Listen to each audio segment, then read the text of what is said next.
నమస్తే, welcome to citizen pulse. నేను మీ ఉదయ్.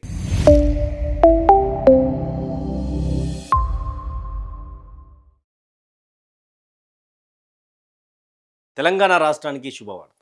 తెలంగాణ రాష్ట్రంలో ఉన్నటువంటి వెన్నెముకలకు శుభవార్త. రైతే రాజు అని చెప్పేటటువంటి వాళ్లకు రైతులందరికీ శుభవార్త అంటూ హింట్లు ఇస్తూ ఉన్నారు రైతు భరోసా మీద. రైతు భరోసాకు సంబంధించినటువంటి విషయంలో ఈ నెల 22వ తారీఖున 70 లక్షల మందికి ఎకరం లోపు ఉన్న వాళ్ళకు, ఎకరం ఉన్నటువంటి రైతులకు రైతు భరోసా డబ్బులు జమ కాబోతున్నాయి అంటూ కూడా ఒకటి. అయితే ఆ రైతు భరోసా దాదాపు డిసెంబర్ 2025లో పడాలి. కానీ అక్కడ ఏం చేసిరు, సంక్రాంతి జాన్లో వేస్తామని చెప్పారు. తర్వాత ఏం చెప్పారు, మున్సిపల్ ఎన్నికల తర్వాత వేస్తామని చెప్పారు. ఇప్పుడు ఈ నెల మార్చ్ 22కి వేస్తామని చెప్తా ఉన్నారు. అంటే ఇక్కడ ఇంకొక మార్చ్ 22 అంటే ఈ రోజుకి దాదాపు 13 రోజుల సమయం ఉన్నది. యాసంగి అయిపోవడానికి 13 రోజుల సమయమే ఉన్నది. 13 రోజుల సమయం ఉన్నది. మరి ఏ విధంగా అంటే యాసంగి పంట కోసం ఎవరైనా రైతులు ఎవరున్నా కూడా వాళ్ళు యాసంగి పంట ముందో వర్షాకాలం పంట ముందో తీసుకునే అవకాశాలు ఉంటుంది. గతంలో ముఖ్యమంత్రి రేవంత్ రెడ్డి గారు మాట్లాడుతూ సంవత్సరానికి 3 పంటలు పంతాయి కదా సన్నాసి, నువ్వు 2 పంటలకి ఎందుకు వేస్తున్నావు, ఇంకో తప్పించుకునే ప్రయత్నం ఏం చేస్తున్నావు, మేము వస్తే ఇది మేము తురుంకాన్నం పొడి చేస్తాం, నిలబడతామని చెప్పి మాట్లాడినటువంటి వీళ్ళు ఈరోజు సైలెంట్గా తమ పని తాము చేసుకుంటూ రైతు భరోసా విషయంలో మాట్లాడతారు. అదే ఇలాంటి హింట్లు ఇస్తూ ఉన్నారు. మార్చి 22 తర్వాత ఎంత ఇస్తారంటాయా అంటే ఎకరా లోపు ఉన్నటువంటి 70 లక్షల రైతుల అకౌంట్లలో 3,900 కోట్ల రూపాయలు జమ చేస్తామని చెప్తా ఉన్నారు. 3,900 కోట్ల రూపాయలను జమ చేస్తామని చెప్తా. గతంలో ముఖ్యమంత్రి గారు మాట్లాడుతూ ఏమని మాట్లాడారు, 9,000 కోట్ల రూపాయలు వేసినాం కానీ మరి దానికి సంబంధించినటువంటి విషయంలో మాకేం తెలుస్తుంది అంటూ కూడా మాట్లాడినటువంటి సందర్భం. తర్వాత ఇంకొక విషయంలో మాట్లాడుతూ అధికారులు చూసుకోవాలి, 9,000 కోట్ల రూపాయలు వేసినాం, మాట తప్పలే మడమ తిప్పలే అని మాట్లాడారు. ఇంతకంటే ముందు ఎలక్షన్ల ముందు కాంగ్రెస్ వస్తే రైతు భరోసా పోతుందంట, రైతు బంధు రాదంట, కాంగ్రెస్ వాళ్ళు వేయరని కేసీఆర్ మాట్లాడుతున్నారు, కాంగ్రెస్ వాళ్ళు ఏమైనా ధమాక్ లేనోలా దివానగాల అని మాట్లాడిండు ముఖ్యమంత్రి గారు. అయితే మరొక విషయం, ఇక్కడ పూర్తి స్థాయిలో మార్చ్ 22 తర్వాత వేస్తా అని చెప్పినటువంటి వీళ్ళు పూర్తి స్థాయిలో మరో 20 రోజుల సమయం తీసుకొని, అంటే ఏప్రిల్ 12 తారీఖు లోపు ఎంతమందికి వేస్తారంట, మరో రెండో విడత కింద 2,650 కోట్ల రూపాయలను జమ చేస్తారంట. ఎప్పుడిది, రెండో విడతలా ఇది చేస్తారంట. మొదటి విడతలో ఏం చేస్తారంట, మొదటి విడతలో దాదాపు 3,000 కోట్ల రూపాయలు 900 కోట్ల రూపాయలను చేస్తారంట. మొదటి విడత ఎంత ఉన్నది,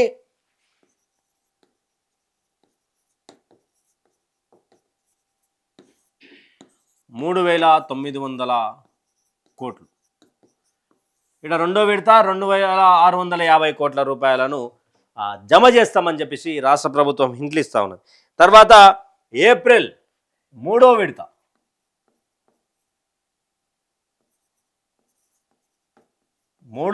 ఎప్పుడు, ఏప్రిల్ ఎండింగ్ లోపు మొత్తం రైతు భరోసా ఏదైతే ఉందో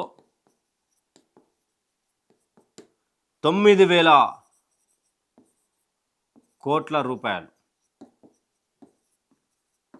కోట్ల రూపాయలను జమ చేస్తాం రైతుల అకౌంట్లో అంటూ కూడా హింట్లు ఇస్తున్నాం. నమ్మొచ్చా అంటే ఇంకొక 13 రోజులలో పూర్తి స్థాయిలో ఈ నెల ఆఖరిలోపు యాసంగి పంట అయిపోతుంది. 9,000 కోట్ల రూపాయలు ఇప్పటివరకు జమ కావాలి, కానీ ఇప్పటివరకు జమ కాలేదు అంటే దానికి అర్థమైంది రైతు భరోసా పైసలు లేవని, లేకపోతే ఉన్నాయి జమ చేసినాం, వేస్తున్నాం, అగో వేస్తున్నాం, ఇగో వేస్తున్నాం అంటూ డిసెంబర్ నుండి జరుపుకుంటూ ఇది 3వ నెల, 5వ నెల, ఇదో 4 నెలలు జరుపుకుంటూ వచ్చారు. 4 నెలలు జరుపుకుంటూ వచ్చినటువంటి కాంగ్రెస్ నేతలు ఏ విధంగా చూడొచ్చు వీళ్ళ పరిపాలన? అసలు ఎవరి పరిపాలన బాగున్నది? వీళ్ళు వచ్చి 15,000 రూపాయల అకౌంట్లలో వేస్తామన్నారు, తర్వాత పైసలు లేవు 12,000 రూపాయలు వేస్తామన్నారు. ఇక్కడ ఎకరానికి 12,000 రూపాయలు కనీసం కాదు కదా, అక్కడ ఇప్పటి వరకు 3 సార్లు ఎగగొట్టినటువంటి పరిస్థితి తెలంగాణ రాష్ట్రంలో రైతు భరోసా. దాదాపు 27,000 కోట్ల రూపాయలు. సరే, ఈ 9,000 కోట్ల రూపాయలు ఏప్రిల్లోపు ఇస్తామంటే కూడా రైతన్నలు నమ్మే పరిస్థితులు లేరు కాంగ్రెస్ పార్టీని. అయితే మరొక విషయం, ఈడ ఎకరాకు 12,000 రూపాయలను ఎవరికి ఇస్తున్నారు? కౌలు రైతులకు ఇస్తా అని చెప్పాను. ఆ మాట మీద ఇప్పటి వరకు ఎలాంటి స్పందన ఇవ్వనటువంటి పరిస్థితి.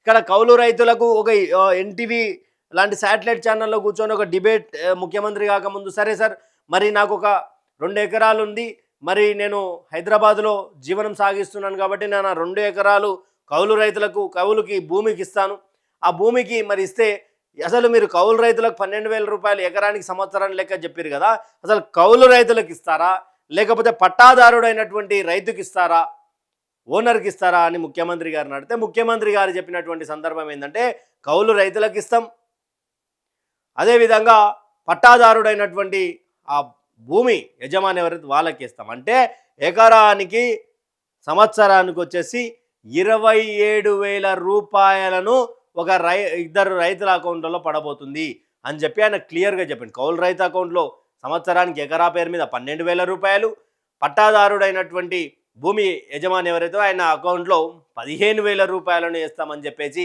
ప్రగల్భాలు పలికిచ్చిండు రేవంత్ సార్. ఆ రేవంత్ సార్ తర్వాత 6,000 అన్నాడు, చెప్పుల దొంగ అన్నాడు, తన పైసలు లేవు, నన్ను కొడితే కొట్టూరి, 18,500 కోట్ల రూపాయల కంటే ఒక చిల్లి గవ్వ ఎక్కువ లేదు, సంపుతారా, ఏం చేశారు చేసుకోరి అంటూ ఆయన మాట్లాడడం. తర్వాత 18,000 కోట్ల రూపాయలు ఈ రైతు భరోసా వదిలేయండి, 18,000 కోట్ల రూపాయలు ఎక్కడ పోయినాయి? ఎలక్షన్ల డేట్ వస్తూ ఉన్నది, మళ్ళా మిగతా ఎంపీటీసీ జెడ్పీటీసీ ఎన్నికలకు సమరం రాబోతూ ఉన్నది. ఓవైపు కేరళ, వెస్ట్ బెంగాల్ అలాంటి రాష్ట్రాలలో ఎన్నికలు రాబోతాయి. ముఖ్యంగా వీళ్ళు క్రియాశీలకంగా కేరళ మీద దృష్టి పెట్టినటువంటి పరిస్థితి. అక్కడ అంటే ఈ రైతు భరోసా పైసలు అక్కడ ఏమైనా మారినాయా? రాహుల్ గాంధీ ఎందుకు వచ్చిండు? డీసీసీ అధ్యక్షుల ట్రైనింగ్ ప్రోగ్రామ్ కోసమే వచ్చిండా, లేక ఆడిట్ చేయడానికి March financial last year month కాబట్టి ఏమన్నా ఆడిటింగ్ వచ్చి పైసలు ఏమైనా తీసుకుపోయిందా అంటూ కూడా ప్రతిపక్షాలు కొన్ని వార్తా ఛానళ్ళు అన్ని చెప్తా ఉన్నాయి. దీని మీద కనీసం స్పందించదు. దీని మీద మాట్లాడాల్సినటువంటి వాళ్ళు ఎవరు? రైతు భరోసా మీద తుమ్మల నాగేశ్వరరావు గారు వ్యవసాయ శాఖ మంత్రిగా బాధ్యత తీసుకున్నప్పటి నుండి 1-2 సార్లు మినహా ఎప్పుడూ మాట్లాడలేదు. రైతుల బాధల గురించి కానీ, యూరియా విషయంలో మాట్లాడుతుంటే వాళ్ళంతా యాక్టింగ్ చేస్తున్నారని, పెయిడ్ ఆర్టిస్టులు అని, తర్వాత రైతుల భూములు పోతుంటే ఆ విషయంలో ఆయన మాట్లాడకపోవడం, రైతు భరోసా విషయంలో ఆయన మాట్లాడకపోవడం, సమయానికి రైతు భరోసా వేయకపోవడం వల్ల రైతులకు చాలా ఇబ్బందికరంగా మారుతుంది అనేది నగ్న సత్యం. రైతులందరూ కూడా ఇప్పుడు ఏం చేస్తారు అనేది క్వశ్చన్ మార్క్. అంటే రైతు భరోసాని మైమరిపించి మర్చిపోయేటట్టుగా చేసి 2034 వరకు మేమే అధికారంలో ఉంటామని చెప్పినటువంటి రేవంత్ రెడ్డి గారు రైతులు కాదనుకుంటే మీరు ముఖ్యమంత్రిగా అవుతారా? ఇక్కడ దీంట్లో కాంగ్రెస్ పార్టీకి సంబంధించినటువంటి సానుభూతి పరులు కావచ్చు, కార్యకర్తలు కావచ్చు, రైతు భరోసా వచ్చిందా, ఏడొచ్చింది చూపిరి, కామెంట్లు పెట్టేటోళ్ళని అడుగుతా ఉన్నా, ఏడొచ్చింది మీ అకౌంట్లో వస్తే స్క్రీన్ షాట్లు పెట్టు డేట్తో సహా డీటెయిల్స్ తీసి, అవును మళ్ళా మా అకౌంట్లలో పడ్డాయని చెప్పి చూపించే ప్రయత్నం చేయండి. రైతు భరోసా గత ప్రభుత్వం ఇచ్చినప్పుడేమో తీసుకున్నారు, ఇప్పుడు ఏమైంది రైతు భరోసా అంటే అట్లా అడుగుతాను అనే క్వశ్చన్ మార్క్ని రైజ్ చేస్తున్నారు. రైతు భరోసా 9,000 కోట్ల రూపాయలు ఏప్రిల్ లాస్ట్ వరకు వేస్తామని చెప్తా ఉన్నారు. మరి చూడాలి రైతు భరోసా పైసలు పడతాయా, లేకపోతే మళ్ళా ఏప్రిల్ లాస్ట్ మంత్ అని హింట్లు ఇస్తూ ఉన్నారు. అంటే అందరికీ ఎకరాలోపు ఉన్నటువంటి 70 లక్షల రైతులకు ఇక్కడ ఎంతమంది మొదటి విడతలో ఎంతమందికి వేశారంట? 70 లక్షల రైతులకు వేసే అవకాశం ఉంది. అది ఎకరా, ఒక ఎకరా సంబంధించినటువంటి రైతు, దానికంటే గుంటలలో ఉండే అర్ధెకరా, పావెకరు ఉన్నటువంటి రైతులకు వేస్తామని చెప్పేసి మాట్లాడుతున్నటువంటి వారు. రెండో విడతల ఇక్కడ 3,900 కోట్లు అయితే ఇక్కడ 2,650 కోట్లు.